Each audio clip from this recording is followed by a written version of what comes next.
Saudara, sebanyak 170 penumpang kapal Lambelu sudah menjalani rapid test pada Sabtu kemarin. Usai diperiksa di laboratorium, 3 orang dinyatakan suspek COVID-19. Saat ini, ketiga penumpang suspek COVID-19 sudah dipindahkan dari gedung Sika Convention Center ke ruang isolasi RSUD TC Hillers Maumere. Menurut rencana, ketiga penumpang ini akan menjalani 2 kali swab test pada Minggu pagi dan juga sore. Sementara itu, penumpang lain masih dikarantina di gedung SCC dan Aula Rujab Bupati Sika. Mereka juga akan menjalani rapid test kedua pada minggu depan.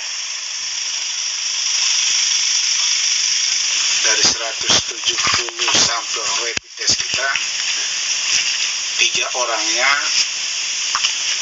terindikasi COVID-19. Ya, 3 COVID-19 dan 3 orangnya sudah saat ini di ruang isolasi. Kita amankan dulu walaupun belum suspek, tetapi kita amankan.